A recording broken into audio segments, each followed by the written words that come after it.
إذن أيها الأحبة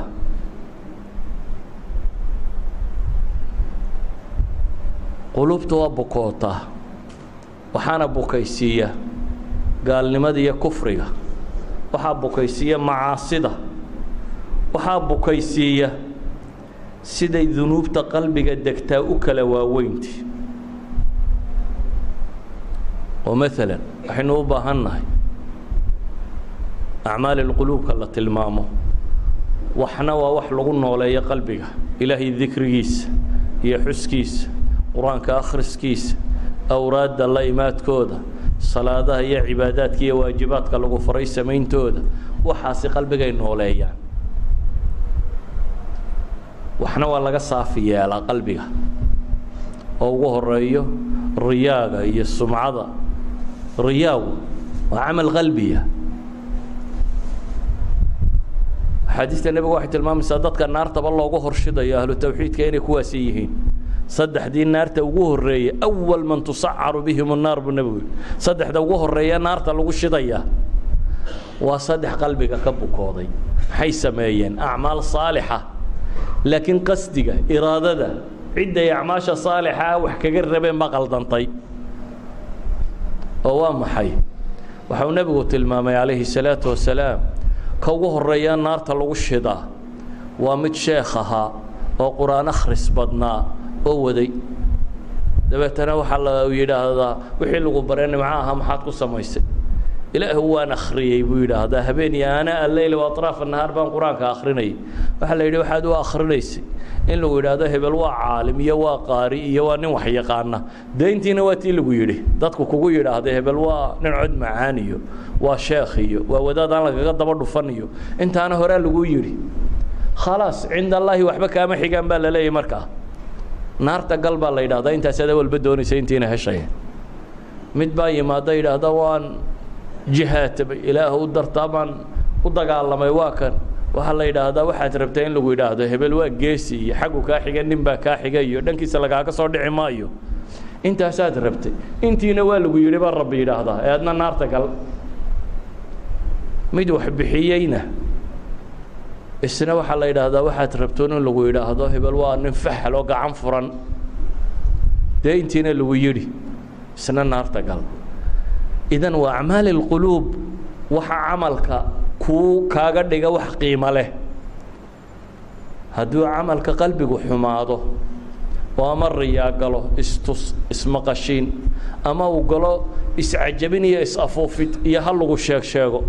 iyo miyaanan hebel ahayn aad duddo haday dadku magacaaga hore u sheegi waayaan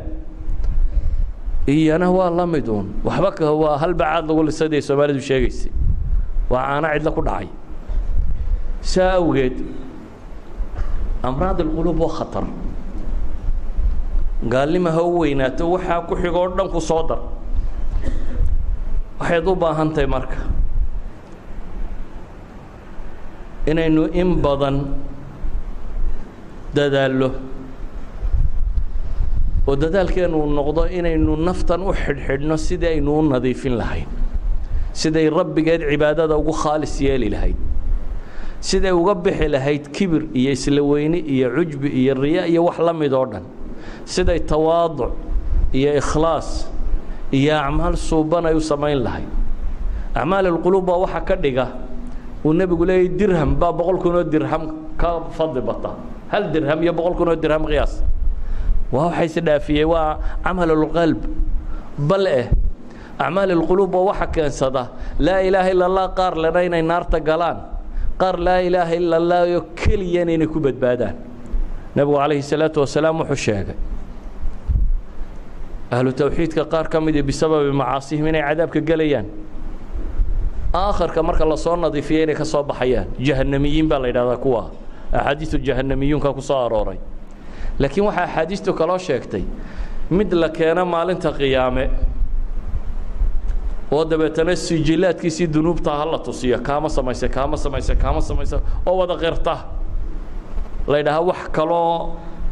كام غن مياد قرني سايو حسنات أنا سمايسته كام غن لا يا ربي بوي هذا ده بتنوح على ده سجل بطاقة بالك أنا أبو حديثك تلمامية هل بطاقة وكاد kaadh baa la keenaa ay ugu taalla maxay tawxiidkiisii laa ilaaha ila allahdiisii kaas baa kafad la saaraa baa la yidhi inta kaloo dhan ka xoog badata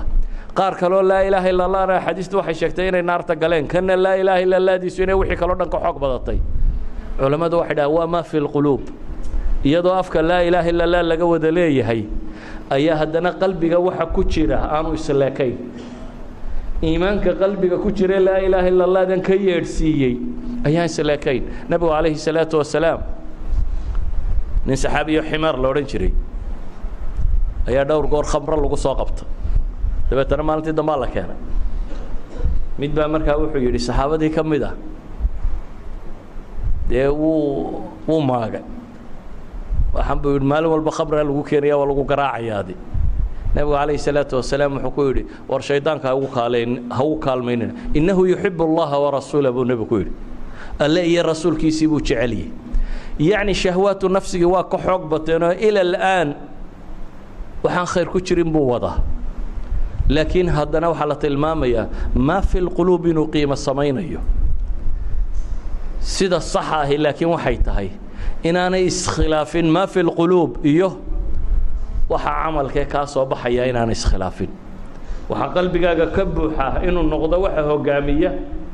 acmaasha aad samaynaysaba loo baahanyay waxaan darsiga ku soo koobayaa waa wakti kululla waa joogtaan magaalo kululla waa joogtaane in la xambaari karo uun baan rabaa annay anfacda inaan idiin sheego oo ah waxaynu u baahannahay inaynu dib quluubteenna u fatashno quluubteenna inaynu dib u fatashno baadhno oo aynu nadiifinno daahir yeelno